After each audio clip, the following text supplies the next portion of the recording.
Bueno, buenos días o buenas tardes, según desde el lugar donde estén conectados. Gracias por conectarse a la sala virtual de la Red Latinoamericana de Cooperación Universitaria. Hoy vamos a continuar con el eje estratégico Aspectos ocultos de la pandemia.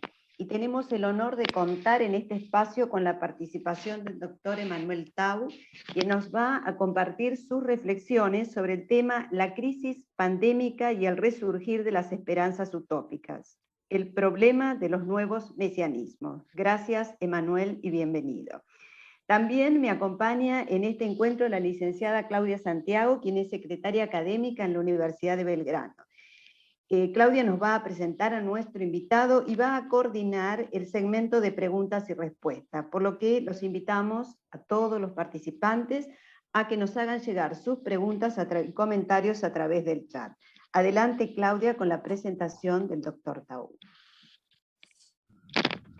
Bueno, buenos días. Tengo el gusto de darle la bienvenida a Emanuel Taup y compartir algunos de sus logros académicos hasta el momento.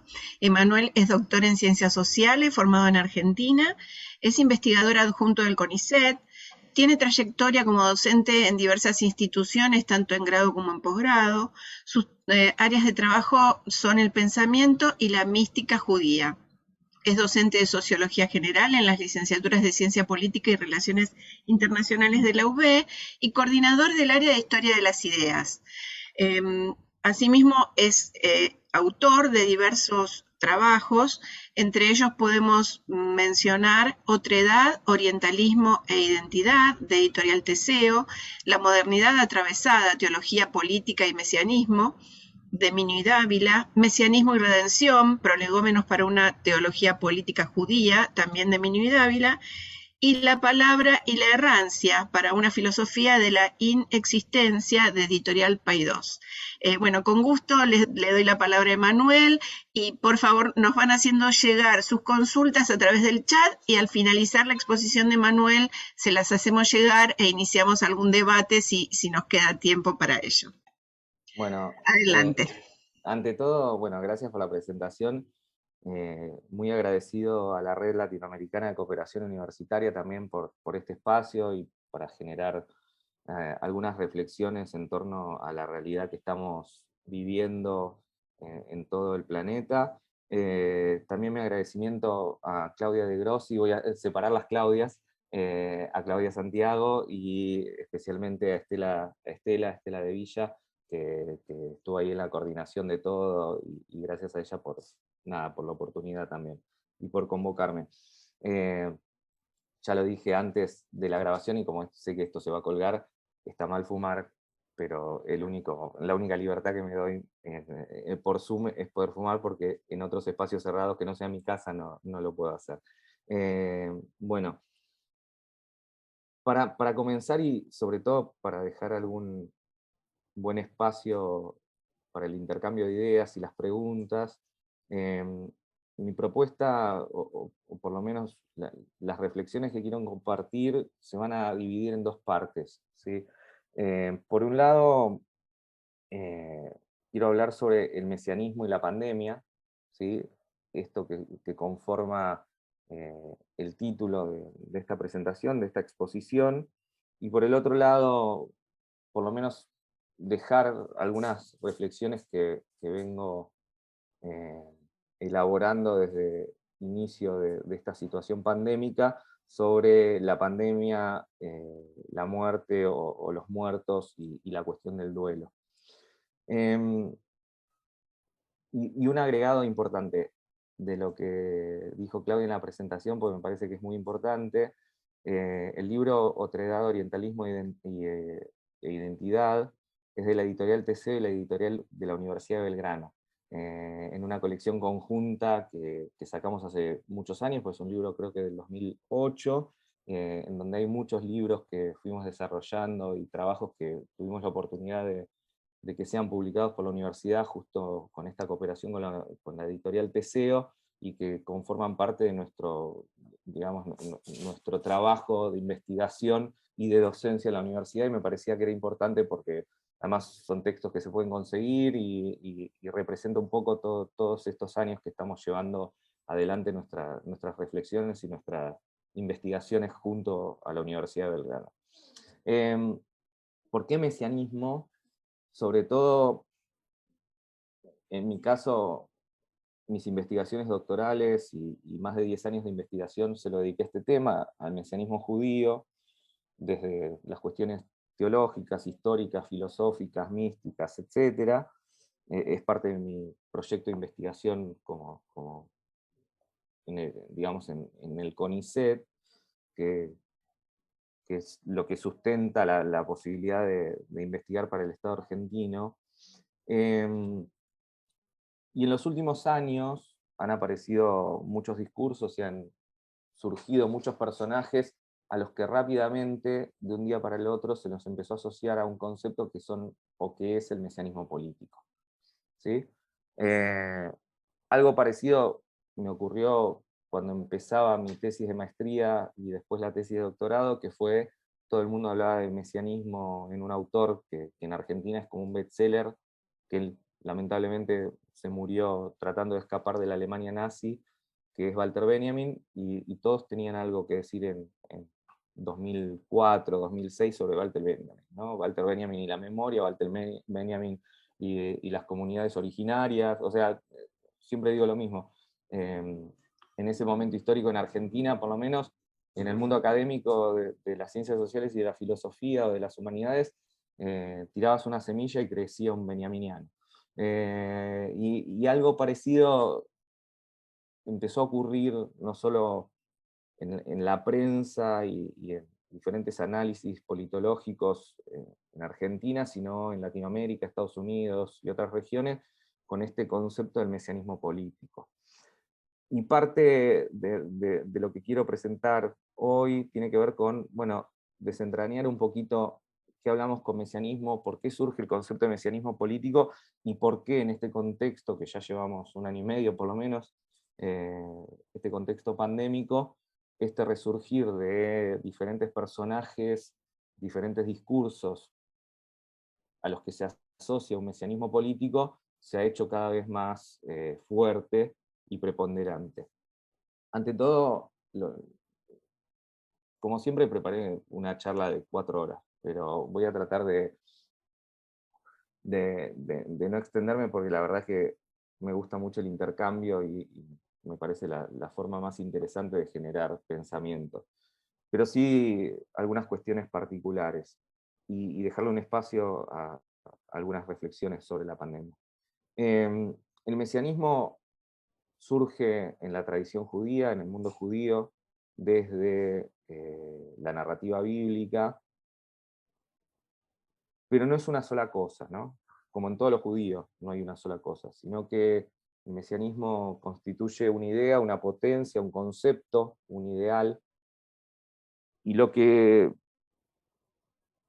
se vuelve todavía más interesante es que es ante todo una creación profética, ¿sí?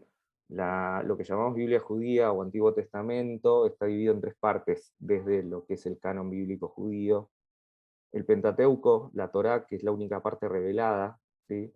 De boca en boca, como dice Yepé al P, entre Dios y Moisés. La segunda parte que se llama Nevi'im, que es profetas, y la tercera parte que es Ketuvim, que es escritos, ¿sí? Lo que se vuelve interesante es que en el texto revelado, o sea, en el Pentateuco, en lo que llamamos Torá, no aparece el ideal mesiánico, ¿sí? Mashiach en hebreo quiere decir ungido, ¿sí? Y ni siquiera desde esa acepción, sino que empieza a aparecer, ¿sí? Especialmente, o sea, aparece como verbo de ungir, ¿sí? Pero no como el ideal mesiánico que conocemos, menos aún como el que estamos trabajando hoy en día de un mesianismo político, que ya de por sí es algo así como un oxímoron, o tal vez es una pregunta que es una idea que dejo acá en el aire para retomar. ¿Y qué pasa con la tradición profética? Básicamente interpretan un pasaje particular, un libro en particular del texto revelado, o sea, del Pentateuco, que es el segundo libro, el del Éxodo, en donde aparece una cuestión muy importante.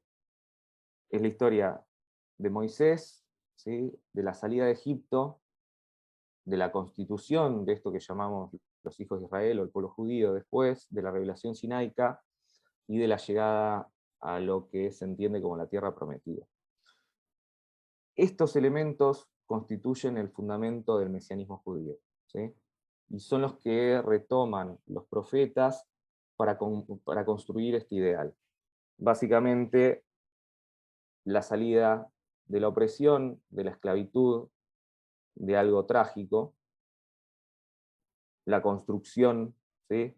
De una tradición y la llegada a un espacio, un tiempo de libertad, ¿sí? Y de paz, que nada se parezca a ese momento de partida.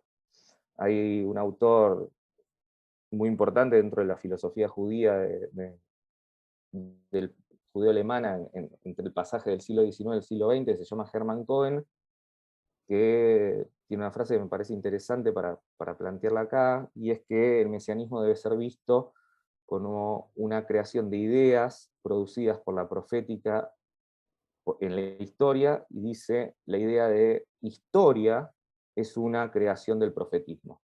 ¿Sí? O sea, el tiempo histórico como una linealidad, lo que dice Hermann Cohen, surge desde los profetas. ¿Por qué? Porque entienden que hay un punto de partida, ¿sí? Y un punto de llegada o un horizonte hacia donde llegar, ¿sí? En una linealidad que nosotros atravesamos temporalmente. Ahora, ¿qué ven los profetas en este ideal y en esto que construyen como el mesianismo? Básicamente lo que interpretan es una esperanza, ¿sí? Y la cuestión de la esperanza a futuro es tal vez uno de los elementos o ideales más fuertes y arraigados en las tradiciones judías o en los judaísmos, a tal punto que podría decir que de alguna manera la subsistencia, ¿sí? La supervivencia judía a través de los avatares de la historia y las grandes catástrofes, ¿sí? Se debe en parte a esta potencia mesiánica que plantea un punto de llegada, ¿sí? De paz, libertad e igualdad. Por lo cual es una esperanza en un futuro de libertad y redención, y esto a través del profetismo se transforma en una potencia que se dirige hacia un tiempo futuro. Una esperanza, ¿sí?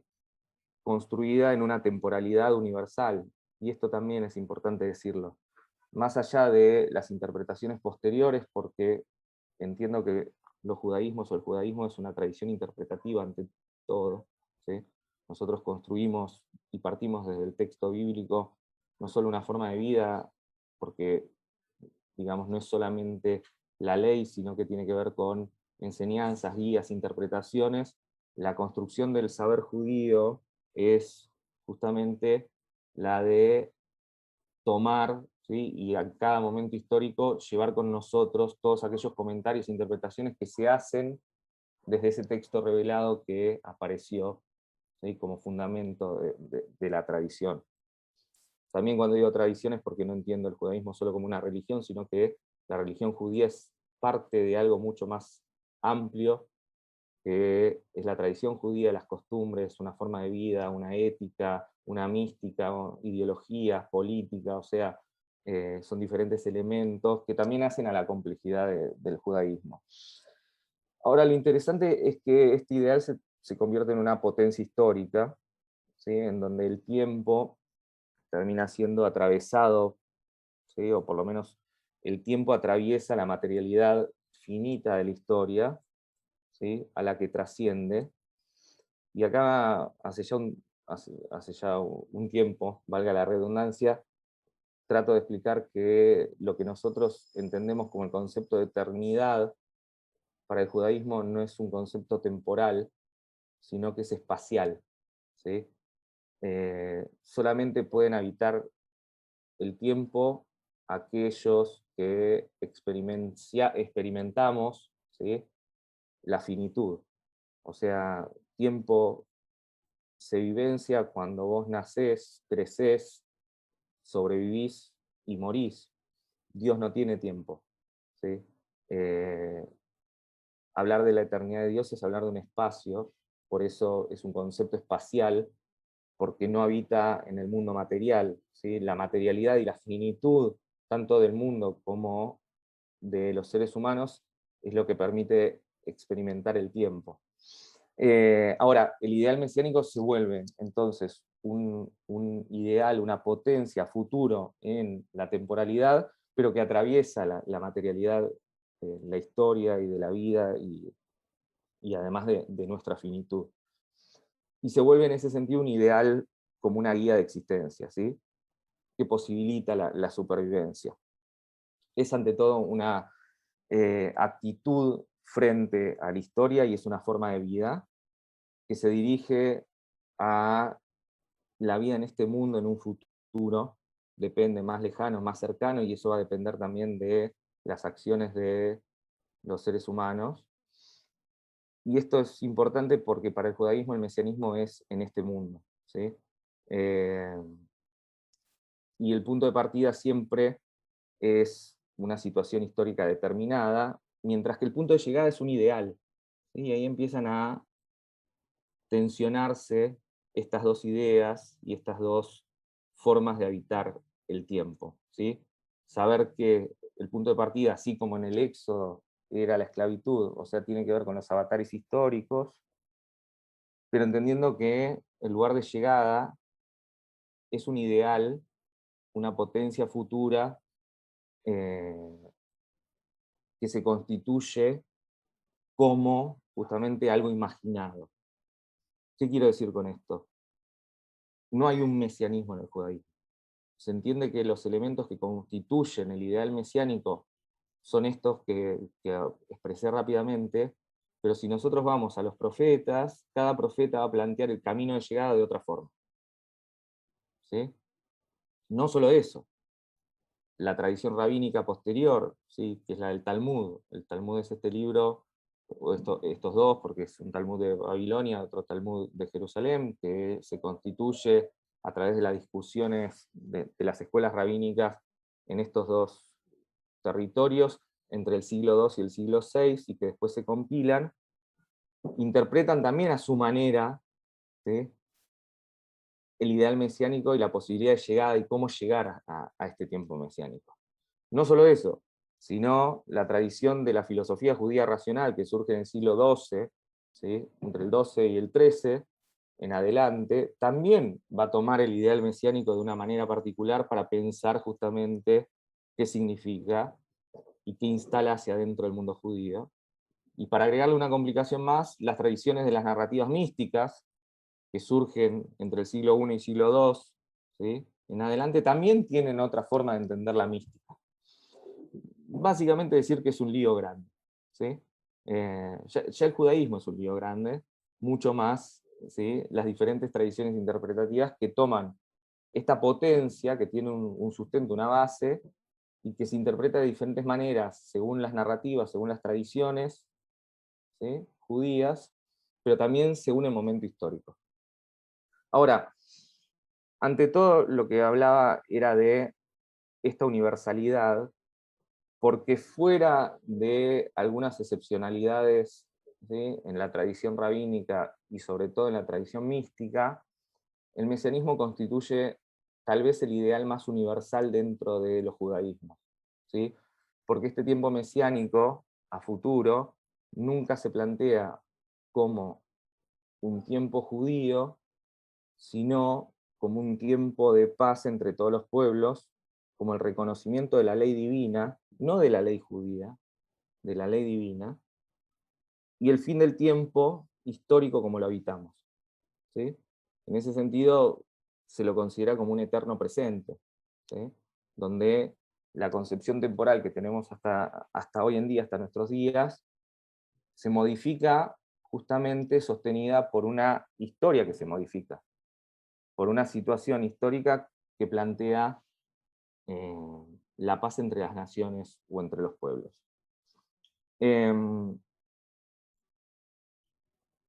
Esto refuerza dos definiciones que suelo dar sobre el judaísmo. Una, como dije antes, sobre entendiendo lo judío como una tradición interpretativa, o tradiciones interpretativas, y la otra, que genera más picazón, digámoslo de alguna forma, por lo menos hacia el mundo judío, es cuando defino el judaísmo como la historia de la negación del Mesías. ¿Sí? En ese sentido, desde Jesús Mesías, no reconocido por la tradición judía y por los judaísmos, hasta el último gran falso Mesías que generó grandes transformaciones en la población judía de lo que sería el Imperio Otomano hacia Europa, que es Shabtai Tzvi en el siglo XVII, ¿sí? Han aparecido una infinidad de casos, ¿sí? O de personajes mesiánicos que fueron negados o no reconocidos dentro de los judaísmos. Y esto, a mi entender, tiene un porqué. Y ese porqué es muy humano. ¿Qué quiere decir eso? El tiempo mesiánico se plantea como un salto hacia adelante, no como un salto hacia atrás. ¿Sí? Y para alcanzar la paz entre los pueblos, ¿sí? Y la libertad entre los pueblos, ante todo hay que salirse de cualquier forma de exclusión o de construcción de identidad por exclusión. ¿Qué quiere decir eso? Que yo soy yo porque el otro es el otro. O yo soy yo porque el otro no es igual que yo. Una de las formas, o una de las, digamos, de las ideas más fuertes de construcción de una identidad por exclusión es la religión. ¿Sí? La religión judía, la religión cristiana en todas sus variables, la religión islámica, ¿sí? Las diferentes religiones orientales, por lo cual, si lo entendemos de esta perspectiva, empezamos a entender por qué cada uno quiere cuidar, ¿sí? Su terrenito, ¿no? Sus puchitos. O sea, la universalidad y la paz y la libertad, no como iguales, sino en la diferencia, ¿sí? Porque el judaísmo no entiende al otro como la necesidad de pensarlo como un igual, sino pensar desde la diferencia al otro, ¿sí? Que eso también es una contradicción, sobre todo con la modernidad, porque para eso está el lenguaje, ¿sí? El lenguaje es la manera de salirnos al encuentro del otro, y si hay un lenguaje es porque ese otro es una diferencia, y no porque es un igual a mí. ¿Sí? Es más, desde ahí entender justamente otra de las contradicciones, y es que si yo hablo de un igual, estoy tratando de homogeneizarlo. En cambio, cuando hablo del otro como diferente, estoy abriéndome a un diálogo. ¿Sí? Son pequeños detalles de las palabras y el lenguaje, pero hacen grandes diferencias, y sobre todo para entender muchos de los problemas que tenemos hoy en día. Ahora bien, una de las interpretaciones proféticas, no, había traído citas y todo, pero quiero poder llegar a terminar estas ideas, es la del profeta Amós, ¿sí? Que describe el día de Dios, ¿sí? Un profeta bíblico que describe el día de Dios como un día terrible. ¿Sí? Y desde acá se empieza a construir una tradición interpretativa del mesianismo, ¿sí? Con elementos que muestran que la anticipación, ¿sí?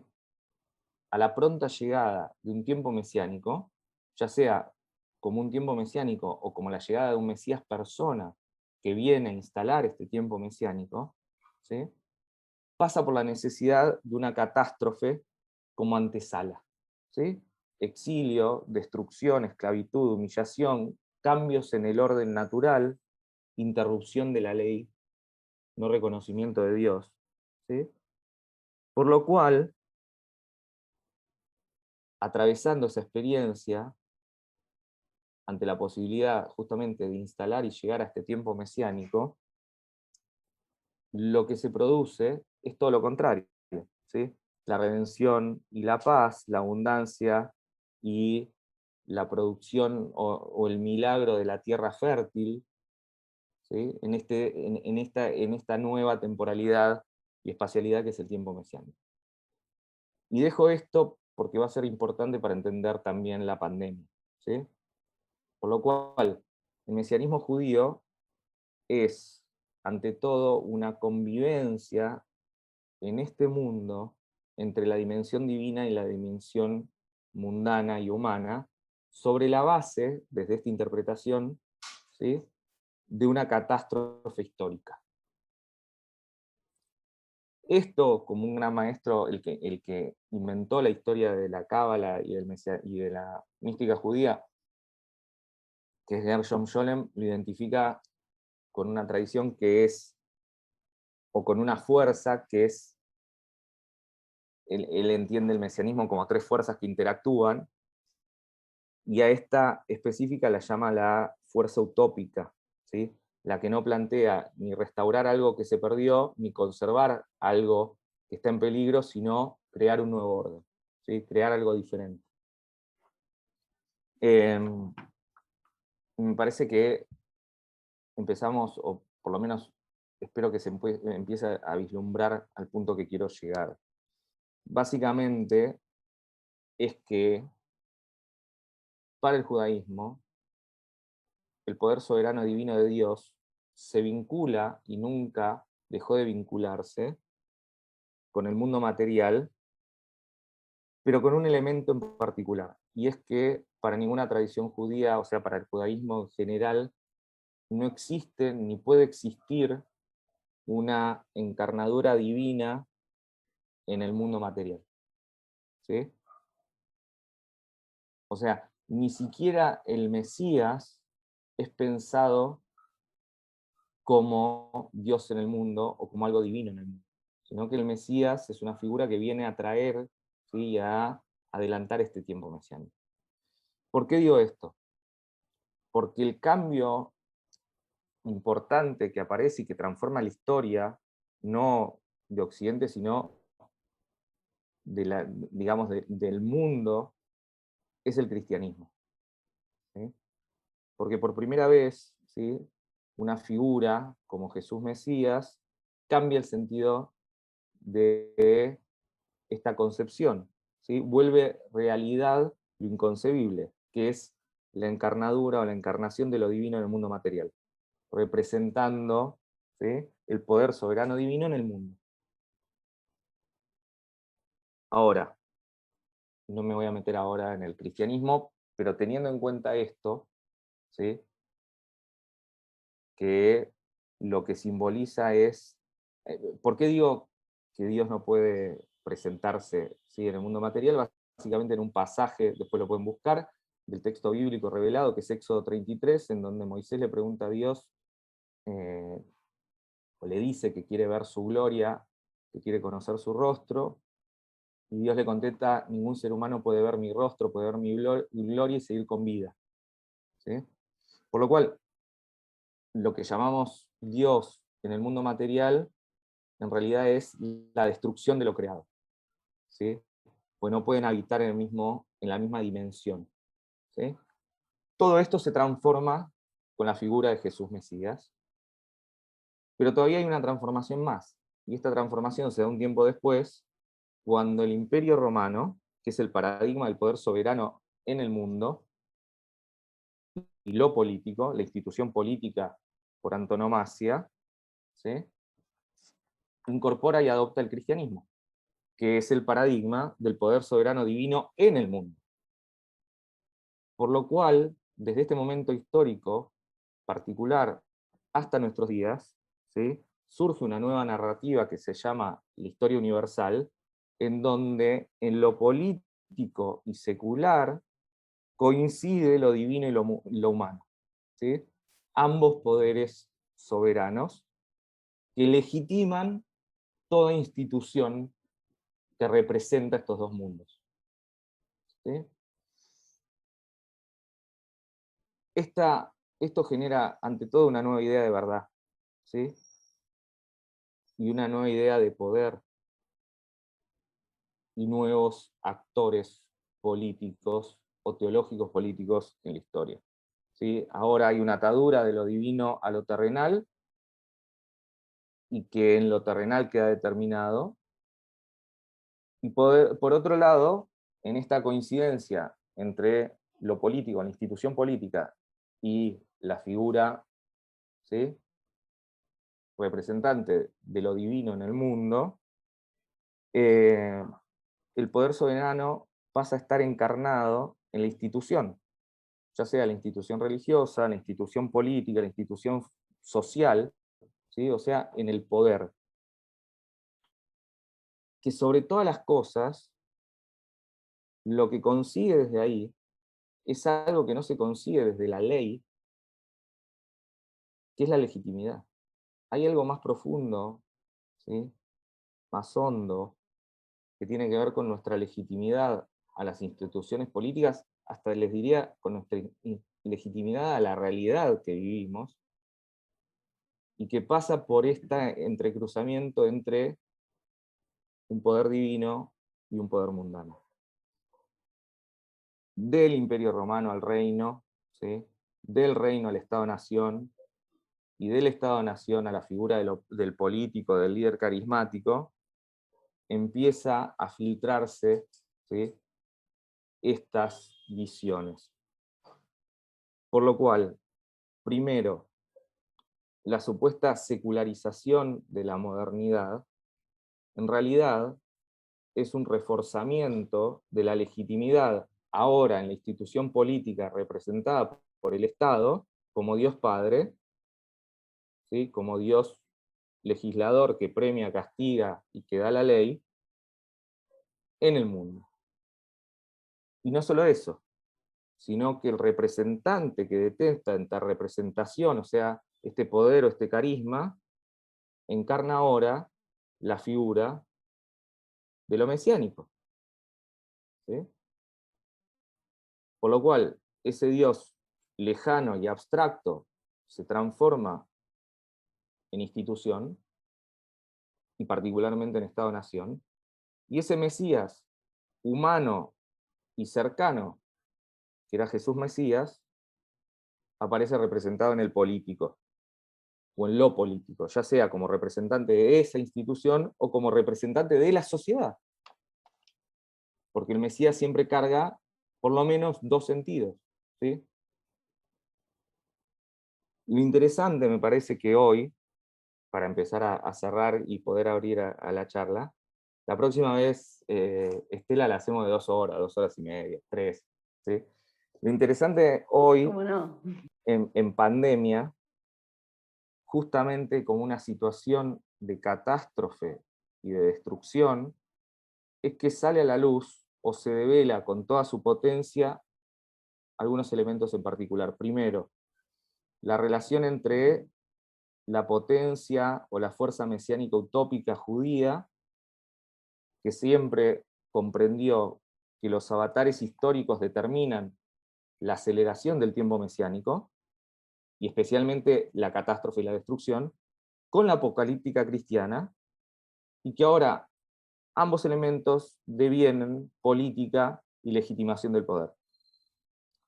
Y desde ahí comprendemos entonces que la aparición de figuras políticas mesiánicas con discursos mesiánicos y salvadores, o directamente la aparición de discursos mesiánicos en figuras políticas, sociales, religiosas o culturales, que prometen traer la salvación y la cura, ¿sí?, se asocian directamente con un mesianismo, ¿sí? Son figuras o discursos que apelan a la esperanza, la fe y la creencia, y que desde ahí, y acá me parece, creo, el principal peligro y problemática, exigen no solo la legitimidad ciega a esos discursos y a esa figura, sino que una legitimidad irresistible, ¿sí?, no porque son Brad Pitt, sino porque no se puede resistir, ¿sí?, no se puede oponer a esas figuras, e incuestionable de sus acciones. O sea, hay en realidad, lo que quiero decir es que cuando aparece un discurso, un personaje descrito como mesías político, como un mesianismo político, trae aparejado un proyecto político, ¿sí? Una forma, por lo menos en el mediano plazo, de opresión, ¿sí? Y una nueva concentración de poder que le quita responsabilidad hacia sus acciones con el mundo y la naturaleza, hacia el ser humano y sobre todas las cosas, que impide el juicio y el juzgamiento de sus actos, o peor aún, que los eleva por sobre la ética y la moral, ¿sí?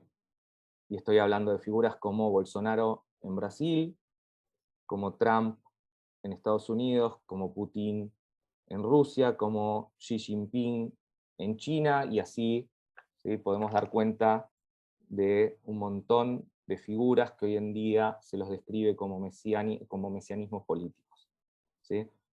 En ese sentido, cuando escucho mesianismo político, levanto la vista porque un proyecto, ¿sí?, político hay detrás de eso, ¿sí? Yo sé que estoy casi sobre el tiempo, pero quiero decir dos cosas más sobre la pandemia hoy en día, ¿sí? Primero, que lo que llamamos normalidad es una construcción imaginaria, así como lo que llamamos historia, ¿sí? Es un proceso de construcción de legitimidad sobre un evento temporal, un recuerdo, una acción disruptiva, ¿sí?, o algún estadio de la existencia, que le damos valor de verdad. Y que eso determina nuestra memoria, básicamente porque el pasado es lo mismo que decir olvido, y ante la incertidumbre de la finitud y ante la existencia de la muerte, ¿sí?, como la característica que nos iguala a todos los seres vivos, ¿sí?, nos permite quitarnos el miedo o pensar que de alguna forma trascendemos o dejamos algo, ¿sí?, en esta vida, ¿sí? Por eso, básicamente, me parece que es absurdo e irreal todos los discursos que plantean volver a la normalidad o recuperar la normalidad, ¿sí? Creo que al contrario, estamos ante la posibilidad histórica de construir una nueva normalidad que nos enfrenta a un terrible desafío o decisión, y es si vamos a decidir aprender de todos nuestros errores y responsabilizarnos de ellos, que es tal vez lo más difícil, ¿sí?, responsabilizarnos históricamente a través de ellos, o justamente para construir esta otra nueva normalidad, o la vamos a construir desde un eterno retorno de las ruinas que vamos dejando, ¿sí?, a través de la historia. Y en este sentido, ¿sí?, eh, me parece que la historia vuelve a demostrarnos que en realidad, o lo que llamamos historia universal, es la historia de la destrucción del ser humano por el propio ser humano, ¿sí? Solo comprendiendo desde ese sentido entiendo o puedo comprender algo de lo incomprensible, como por ejemplo que después de la Segunda Guerra Mundial, el genocidio nazi y el fin del proyecto moderno y del humanismo y los derechos humanos, en lugar de haber terminado estos procesos políticos, se haya multiplicado hasta nuestros días el genocidio como práctica social, o que otra vez, a través de la acción humana sobre el mundo, sobre la tierra y sobre la naturaleza, ¿sí?, se haya producido el fin de las condiciones materiales de nuestra existencia, o sea, estamos matando el mundo, o el virus que nos está matando a nosotros, ¿sí? Eh, y voy a terminar, así podemos responder o podemos dialogar un poco. Me parece que en este tiempo entre el surgimiento y la aparición de la pandemia, que además fue muy rápido, ¿no? Estábamos planificando el año que empezaba, algunos las vacaciones, y de repente estábamos encerrados.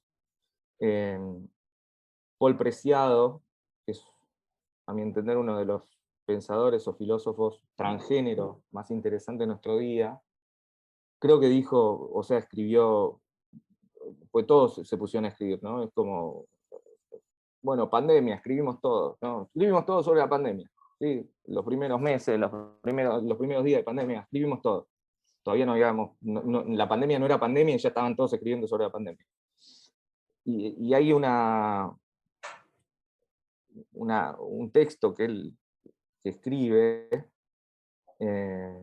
y que me parece, y lo quiero citar para cerrar esta exposición, y que dice así: lo que estará en el centro del debate durante y después de esta crisis es cuáles serán las vidas que estaremos dispuestos a salvar y cuáles serán sacrificadas. Y termina diciendo, en esto que seleccioné para compartir: el COVID-19 ha desplazado las políticas de la frontera que estaban teniendo lugar en el territorio nacional o en el superterritorio europeo hasta el nivel del cuerpo individual. El cuerpo, tu cuerpo individual, como espacio vivo y como entramado de poder, como centro de producción y consumo de energía, se ha convertido en el nuevo territorio en el que las agresivas políticas de la frontera que llevamos diseñando y ensayando durante años se expresan ahora en forma de barrera y guerra frente al virus.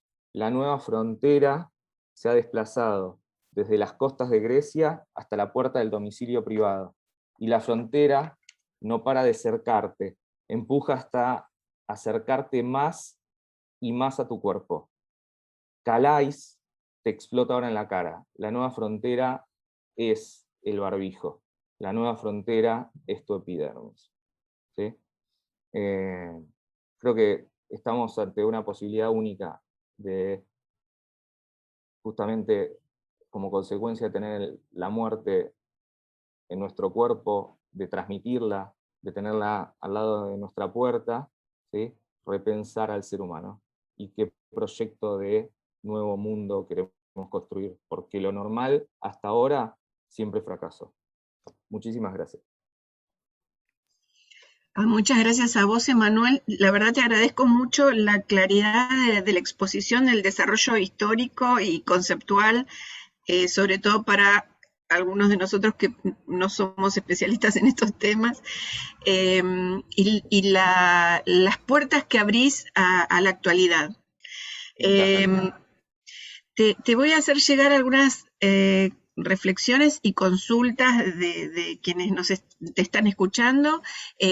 Las voy a leer y también les voy a pedir que abran el micrófono y complementen para que esto sea un diálogo.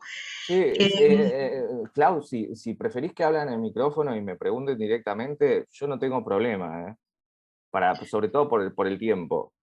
Yo tampoco, no sé si ellas quieren, yo las tengo por escrito, pero si ellas quieren, en lugar de que, concretamente hablo de María Esther y de Cristina, de María Esther López y de Cristina, pero si quieren las leo, yo no tengo problema. Sí, léela. Ahí está María Esther. Dale, ahí adelante, María Esther. Me pidió que la lea, Estela. Y después seguramente ella complementará. Dice María Esther: de sus palabras se me antoja coligarlo con la política y la preponderancia del capitalismo liberal en la crisis actual pandémica y detenimiento del sistema productivo y la imperiosa necesidad de reactivarlo. ¿El mesianismo, en estos términos, se habría trasladado al poder económico y a la preponderancia de la producción, y que la igualdad anularía la diferencia, que se acusa de radical en las reivindicaciones minoritarias que se toman como radicales o contrarrevolucionarias? Y hablo de feminismo, identidad étnica, identidad de género. ¿Podríamos decir que estamos aplastados por un mesianismo económico legitimado por el sistema político en un discurso de única respuesta? Bueno, María Esther, muchísimas gracias por tu reflexión, tu aporte y por hacerme pensar un poco más. Además, parte de todo el resto de lo que había... extraordinario lo que has dicho. Muchísimas gracias. Verdaderamente, yo trabajo tema de identidad, género, minorías étnicas, y estamos en Europa en un momento de lesionismos de todo tipo. Totalmente. Parte de la reflexión surge de lo que está pasando también en Europa.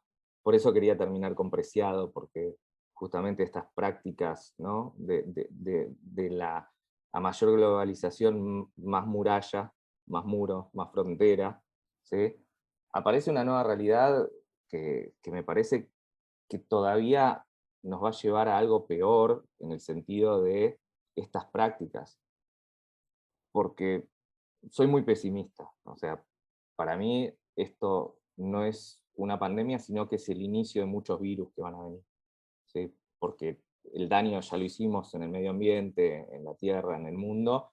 Por eso digo, no existe algo así como volver a la normalidad, porque ninguna experiencia que atravesamos nos deja como éramos antes de atravesarla, ¿sí? Ni a nivel subjetivo, ni a nivel histórico, ni a nivel político, ni institucional.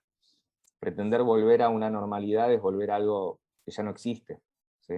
Entonces, creo que todavía soy más pesimista que vos, María Esther, porque creo que nos vamos a acercar a una era pandémica en donde lo que ya se vislumbraba en nuestros días, que es esta individualidad, ¿sí? Este encierro, ya hay generaciones de chicos que ya vivían encerrados, ¿sí? Eh, Se va a volver todavía más radical, a tal punto que ni siquiera el cuerpo va a alcanzar para contener esta radicalidad. ¿Qué quiero decir? Y justamente pensando en tu tema de trabajo, ¿no? Género, etcétera, ¿sí? Pero también en identidades diversas como la de los pueblos originarios, ¿sí? El propio judaísmo, etcétera. Digo, me parece que por este camino, ¿sí? Obviamente no soy un oráculo ni puedo entender el futuro, pero sí desde ese pesimismo entiendo que esta individualidad radical en la construcción de la subjetividad va a terminar construyendo una individualidad extrema en donde cada cuerpo va a ser una cosa única, ¿sí? O sea, en donde ya no va a haber definiciones que nos asocien porque ya estamos desasociados, porque la relación social creo que es lo que está justamente en plena destrucción, por lo menos la relación social como la entendíamos, que ya pasó a la virtualidad, esto que estamos haciendo, la clase que vengo de dar de 3 horas, ¿sí? Y eso se va a volver cada vez más radical, ¿sí? A medida que, por lo menos, esto que definí como era pandémica, siga avanzando. ¿Por qué? Porque, por ejemplo, acá en Argentina, en esta segunda ola, ya tenemos toque de queda, como ustedes tuvieron en los meses anteriores, pero si sigue esto va a haber restricción todavía más fuerte de circulación, lo que va a hacer que, primero, haya una nueva clase marginal que sea la que no tiene acceso al delivery, ¿sí? Y a la virtualidad para comprar, y al mismo tiempo, para alguien que habita la virtualidad, vincularse con un programa, con el Fortnite, con otra persona, con un Zoom, esté abierto o no esté abierto, ¿sí? Va a ser exactamente lo mismo, ¿sí? Porque creo que nos dirigimos hacia una era donde importa más la autorreferencialidad, ¿sí? Y reconocer en esas, ¿sí? relaciones virtuales a uno mismo, porque es lo que nos queda, y eso no abre el diálogo, sino que lo cierra, ¿sí? O sea, la autorreferencialidad justamente lleva al monólogo. O sea, si no se abría acá el diálogo y vos no preguntabas, si no conversábamos, esto hubiese sido lo mismo. Si yo hubiese hablado y nos hubiésemos ido. ¿Sí? Por lo cual, esto que todavía prospera y que, como decía antes de comenzar, creo que somos privilegiados en poder trabajar de esto y todavía poder generar relaciones, aunque sean virtuales, pero con un diálogo, se va a ir perdiendo. Y en el sentido del cuerpo, ¿sí? me parece que esta extrema individualidad, que ni siquiera sé si esa va a ser la palabra, porque me parece que todavía es mucho más radical y no tenemos un lenguaje, va a quedar encerrada en el cuerpo individual de cada uno. Que tal vez es Serían como islas autopoéticas lumanianas, ¿verdad? Totalmente. Claro. Las autorreferencialidades que decía yo, perdone, no quiero acaparar, pero es que yo trabajo con el colectivo gitano. Mi tesis doctoral fue sobre identidad de género en el colectivo gitano. Entonces, uno de los perfiles que yo detectaba en el diálogo era las personas autorreferenciadas, las personas autopoéticas, las islas que se cortaban de la comunidad. Porque cuando hablas de las individualidades extremas, el tema de la libertad en el uso del cuerpo, el tema de la toma de decisiones, ¿no? Entonces, y a la vez que estamos hablando de esto, estoy viendo estos discursos mesiánicos que están, incluso, por ejemplo, alojados en el culto evangélico. Totalmente. Porque tú hablabas del cristianismo y el culto evangélico que está intentando, hablabas de Bolsonaro en Brasil, intentando dar respuestas de lo que es la identidad, el país, el ser es esto, dicho desde el culto, desde el púlpito, hablas del judaísmo, del cristianismo en general, entonces de las iglesias monoteístas en general. Entonces, me parece muy fuerte porque yo lo que veo es que todo aquello que sea reivindicativo de esa diferencia que hablabas antes, eso es radical, tomado del radicalismo. Sabes que en España se acusa de que tenemos un gobierno, bueno, de todo, y entonces, por ejemplo, hoy se habla de un pacto antigitanista, contra el antigitanismo, ¿no? Bueno, ver los comentarios que salen debajo de esto es que es de llorar. Entonces tú dices, pero a ver, es que si no hacemos esto, es que es como ese cuento de, y ahora vendrán a por mí y ya será tarde, ¿sabes? Pero, sí, en ese sentido me parece interesantísima. Perdón, me gustaría agregar algo. Me parece interesantísima tu reflexión y tu área de trabajo, sobre todo porque mi maestría fue en diversidad cultural y allá por el 2000 algo, cuando Sarkozy todavía no era primer ministro y dijo que había que entrar con soda cáustica a los suburbios franceses y además lo mismo con las comunidades romaníes. A mí me invitaron a un programa de tele para defender y explicar las características de la comunidad romaní, ¿sí? Que yo trabajaba en ese momento, y sobre todo la trabajaba desde un lugar que hoy está para mí se vincula directamente con lo que está pasando, y es que el genocidio nazi, ¿sí? No es una excepcionalidad, sino que es un punto de llegada de determinados procesos históricos y un punto de inicio de otros, en donde el pueblo judío no es una particularidad, sino que es la punta de un iceberg, ¿sí? Que representa la contradicción con la modernidad y con la diversidad de identidades, porque después del pueblo judío viene el pueblo romaní, ¿sí? El gitano. O sea, el tema es que en ese momento se inauguró algo que, por lo menos en la modernidad, era inédito, que tiene que ver con elevar la cuestión de la subjetividad y la identidad a un problema ontológico, ¿sí? Ya no era matar por lo que hacías, sino exterminar por lo que sos.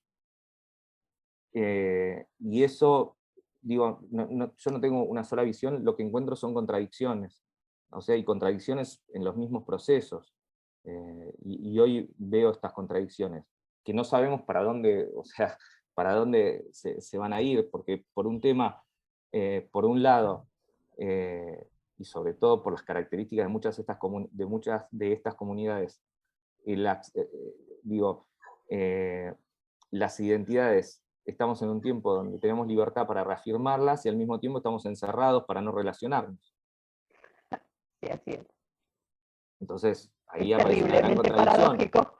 Y es paradójico, ¿sí? O sea, hoy, como nunca en la historia, podemos reivindicar cualquiera de nuestras identidades diversas, y sin embargo, la pandemia no nos permite vincularnos socialmente.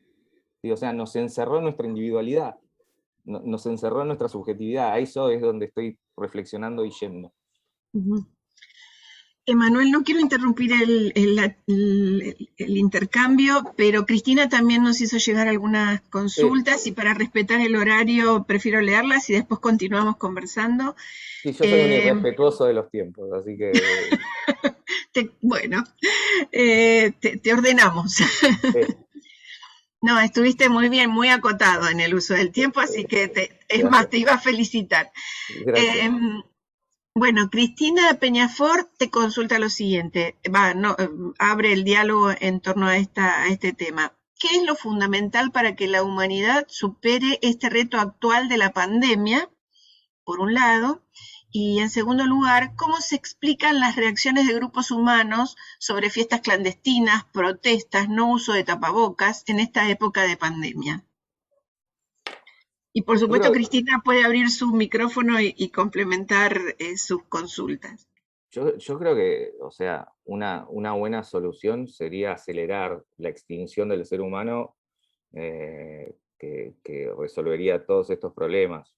No lo digo en forma irónica, o sea, realmente mi pesimismo es profundo. O sea, eh, creo que esto es justamente la muestra de que creamos un derecho inalienable y natural que supone algo así como un ser humano, sobre la base de la propiedad, como uno de esos 4 derechos humanos que ya están declarados en 1789 en la Declaración de los Derechos del Hombre y del Ciudadano, primer documento que marca la igualdad entre el ser humano, y uno de los 4 derechos inalienables y naturales de este ser humano que se creó ahí, porque si no, daría cuenta de que durante el resto de la historia anterior se habían olvidado que el ser humano era ser humano. Por eso los derechos humanos también son una creación histórica, humana y particular,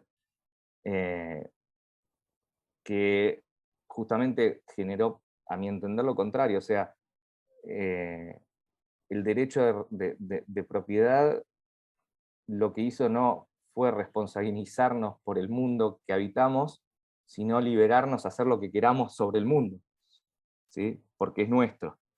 O sea, confirmando un antropocentrismo absoluto y radical, ya desde no solo desde lo político, sino desde lo teológico, desde lo ontológico. O sea, y los resultados de eso, de alguna manera, es esto que estamos viviendo, ¿sí? El mundo nos está comiendo. Por eso hablo de la rápida extinción. Y el tema de los que no usan, los que no se cuidan, los que no cumplen las cuestiones, ¿no? que hay que mantener por lo menos para no acelerar los contagios, digo, es esta frase de humano demasiado humano, ¿no? Y con sus propias contradicciones, como decía antes con María Esther. Hoy, por lo menos en las últimas estadísticas también, ¿no? Pasamos a ser estadísticas, ganó el mercado, ya no somos más historias, no somos subjetividades, somos números, ¿sí? En los diarios que dice cuántos muertos, cuántos contagiados, sin historia, sin nada. La mayor parte de los nuevos contagios son de población mucho más joven de la que atacaba antes, y población que también su realidad cambió radicalmente o abruptamente a través del encierro. Y hoy se liberaron, ¿no? Todas esas prácticas, como diciendo, bueno, se abrió un poquito y salimos del todo, que generó una segunda ola con contagios inéditos, por lo menos en Argentina, por cantidades de contagios diarios y muertos. En un principio pensé que, no me dio esperanza, pero me había dado cuenta que nos estábamos cuidando con el barbijo y con el distanciamiento, no por un tema de punitivismo, sino de entender que la muerte, como dice Preciado, está del otro lado del barbijo, ¿no? Que la nueva frontera es el barbijo y es nuestro cuerpo. Después, apenas se abrió un poquito, estallaron, los alemanes se fueron a Ibiza, Merkel no pudo hacer nada, digamos, los bares están llenos, las fiestas clandestinas se multiplican. Creo que es humanidad, demasiada humanidad, ¿no? Por eso no soy muy, no tengo mucha fe en qué camino vamos a seguir tomando. Me parece que esto es algo que va a ir avanzando desde lo trágico, no desde lo esperanzador. Perdonen que les cago el miércoles, pero... Yo entiendo digamos, una posición pesimista desde lo racional, pero a cada uno de nosotros, individuos aquí presentes y también a nuestros entornos, creo que es muy importante que ese pesimismo no nos gane de ninguna manera. A pesar de lo que veamos, a pesar de lo que escuchamos, a pesar de las pruebas y de la contundencia de la realidad. Y en este sentido, recurro al tema del cristianismo que tú traías y desde el que te basaste en una gran parte para esto y para esta presentación tan interesante, y es que yo creo que lo que está más allá de la razón, de la comprensión humana, y es la fe en Dios, en un ser que nos ama y que a pesar de que aún en contra de su voluntad nosotros creamos estas situaciones, pues quiere lo mejor para nosotros. A veces lo mejor para nosotros, nosotros mismos no lo queremos. Sí, gracias por tus palabras. Solo agregar que por lo menos estas reflexiones o este panorama nefasto o trágico, no lo construyo desde la racionalidad solamente, sino justamente y con mayor importancia desde lo que la modernidad llamó irracionalidad, ¿no? En ese sentido, yo pertenezco y pienso desde el lugar, ¿sí? que me marca como ser en el mundo, que son los judaísmos. Me considero en ese sentido pensador judío y desde ahí pensar todo. Por eso te comprendo y comprendo fuertemente lo que decís. Ahora, yo no sé si Dios nos ama o no nos ama, y ahí tomo una frase maravillosa de Martin Buber, uno de los pensadores judíos más importantes del siglo XX, que dice: lo único que puedo decir de Dios es que Dios es Dios. ¿Sí? Ahora, sabemos cosas que nos vinculan o no. A mí cuando me preguntan si creo en Dios, digo que sí, y si me preguntan por qué creo, es porque no lo puedo explicar. ¿Sí? Solo puedo creer en aquello que no puedo explicar. ¿Sí? En lo que puedo explicar termino por descreyendo, de descreer, ¿no? Ahora, creo que hay que diferenciar la religión institucional de la religiosidad, o, digamos, la institución de la espiritualidad, y quizá por el camino en el que estoy muy metido, que tiene que ver con la religiosidad, con la espiritualidad, no sé si hay esperanza. Por lo menos se pueden construir otras visiones, o sea, porque en definitiva va a ganar el más fuerte, ¿sí? Y el más fuerte no como esa frase que dice: la historia la escriben los vencedores, porque yo creo que la historia la escriben los que saben escribir. Pueden ser vencedores o vencidos, ¿no? Pero ahora tenemos una oportunidad de escribir y de hacer.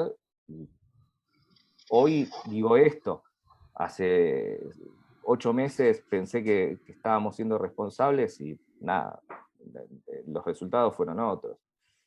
Ojalá, a mi entender, si nos vamos a extinguir, extingámonos rápido, pero si no va a ser el mundo de los zombies.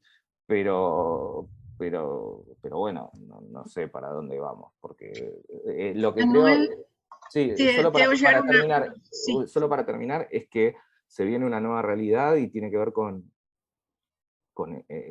la administración del poder desde el mercado farmacológico, que es algo que creo que estuve reflexionando hoy toda la noche, y me parece que es lo que se va a venir, porque lo vemos en la administración de las vacunas, que está determinando también relaciones de poder.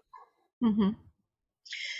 No, te quería justamente consultar desde tu perspectiva este mesianismo político que nos habita.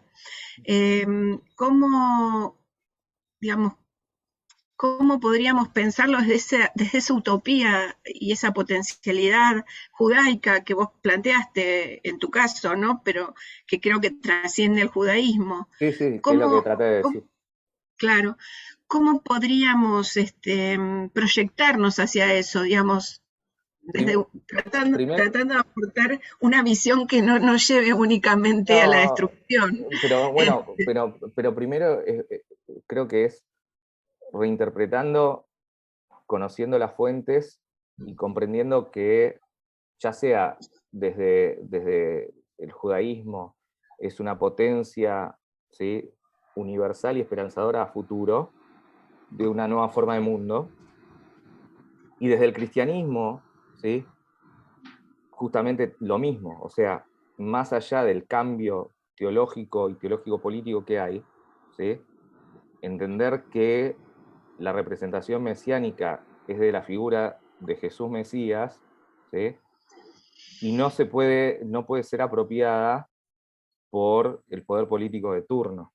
Entonces, entender también el mensaje real, o por lo menos el mensaje cristiano en su profundidad teológica, ¿sí? Y ahí me parece que tanto el judaísmo, esto lo dijo Buber también en un encuentro con una misión católica, y dijo: lo que para nosotros es un santuario, para ustedes es un prólogo. Y no importa la diferencia, pero sí importa que desde ahí surge una espera de algo por venir. Y eso es la esperanza, ¿sí? La esperanza es diferente por los caminos que se tienen que tomar, pero la esperanza en sí es la misma, ¿sí?, que es un mundo diferente. Entonces, desde ahí podemos dialogar y construir. Sí, lo que me quedo pensando es cómo no quedar cooptados en este mesianismo carismático que nos circunda, digamos. En primer lugar, votando. Digamos, no, pero es que si vamos a jugar el juego de la democracia, porque realmente no hay nada mejor hoy en día que esto, y todo lo diferente es peor, ¿sí? Bueno, lo primero es aprender a votar y no caer en el liderazgo mesiánico carismático. Si no, o sea, es inentendible Bolsonaro, por ejemplo. Entonces, lo primero es despabilar, ¿no? Despabilarnos a todos, pues me incluyo en esta realidad, ¿no? Somos Sí. todos parte de esta realidad, porque si no parece que la estás mirando como un intelectual que vive en una burbuja, burbuja de COVID, y mirás el mundo desde ahí. No, somos todos parte. Yo también hago las cosas mal, o sea, somos todos parte de esto que construimos, y somos todos parte de lo que queramos construir. Bueno, por mi parte, totalmente de acuerdo con esta faceta más terrenal. Sí.